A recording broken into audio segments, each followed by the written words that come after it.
Be made pending some detailed forensic analysis of those remains. Brianna Williams, the mother of Taylor Williams, has been arrested this evening on charges of child neglect and giving false information to investigators during the search for Taylor. The suspect has been absentee booked at a local hospital after being admitted today due to an apparent overdose of some sort. So the search effort was a massive operation which included teams from local, state, and federal agencies, and our community is indebted to them for their help, resources, and continued support. I'd also like to thank our local community for the outpouring of support and information that we've received in the last 7 days while working this case. So with that, I will turn it over to our state attorney for a couple comments. Thank you, Sheriff.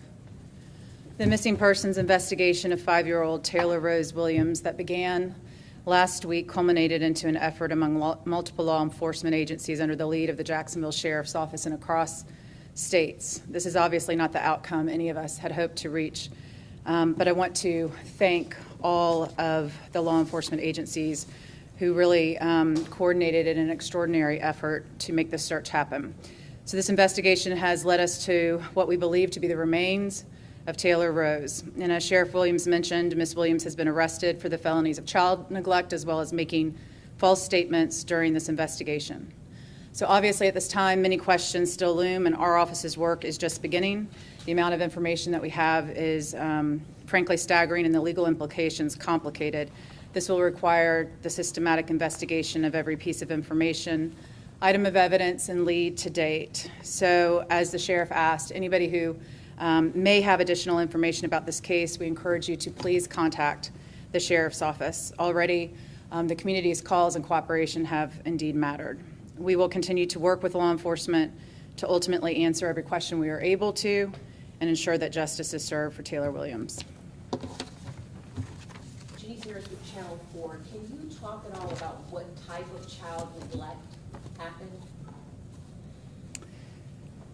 So, no, I won't talk about the details of the type of child neglect. Again, there's a lot of aspects of this case, especially as we stand here today, that we're not going to be able to answer. I think State Attorney said it best. There is an immense amount of evidence and data that we have to pour through, and there are a lot of legal questions and things that have to be worked through with the State Attorney's Office. And so, we don't want to give away information or say anything today that may hurt that case. So we'll answer questions that we can, but we may not be able to answer them all. So was there anything that was found inside the Southside apartment that led you to pursue those charges of child neglect specifically in that apartment? So there are a lot of things in the course of the investigation that led us to that, not only evidence that we found, but people that we talked to and other things that led us to. What led you to that dirt road in Alabama? What led the investigators to find those remains?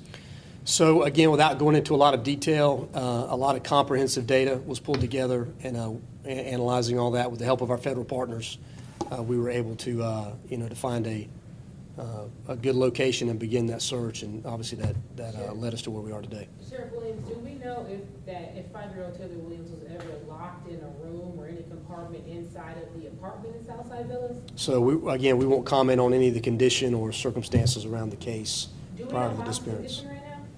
So she's in serious condition. I don't have an update as of about an hour ago, but she is in serious condition at this point. Can you confirm that she tried to commit suicide? Only she knows that. I know that there's what appears to be an overdose, or she's ingested something. We don't know as of yet. That's all very late-breaking information, so that'll be part of something we'll have to dig into over the next couple of hours. Is there anyone else that is currently in custody involved in this case? No. No one else is currently in custody. And there are no other persons of interest. It's just Taylor's mom at this point. So we will continue to investigate every lead, every aspect of this case. I think it's important to remember that we are nowhere near done in this investigation. So, while we've taken some steps today, we've got a lot of work left to do. And so, again, we'll continue to follow where the facts and evidence lead us. Do you know, and specifically the timeline, do you know, was she found to have overdosed after the human remains were reported found, or was it before? So I don't know the answer to that. So we'll have to look at all that throughout the the course of the next couple of days. Sheriff Williams, based on the remains and what you guys know now, how long ago do we think that 5-year-old Taylor Williams was Again, not a lot of detail on that, on the answer, but it's hard to say. So we'll have, obviously, I mentioned the detailed forensic analysis. We will have experts help us with that as well. So we want to know exactly. It's not really, beneficial to speculate at this point. We just need the specialists to come in and answer those questions for us. How long will it probably take to get the confirmation of whether or not this is her DNA? So there are a lot of complicated, not only legal aspects, but obviously the science behind it may take a little while. So I don't want to give you a time frame because I'm not exactly sure. We have a time frame that we expect it to come in, but we could have challenges that arise that delay that. So we're going to continue to work through it, and as soon as we know, we'll be able to make sure everybody This is a knows. homicide. Does this become an Alabama case, or does this become a Jacksonville case, or Georgia? Any indication where these remains could have? So again, as I mentioned, we have a lot of work to do typically where the crime occurred. So again, but we got a lot of work left to do in this Are you case. So able one more to- question. Are you able to describe the decomposition of the body at this point? No, we won't get into details of that. Again, all of that will be answered by the specialists when they come in and do their work. So, thank you. Thank you, sir.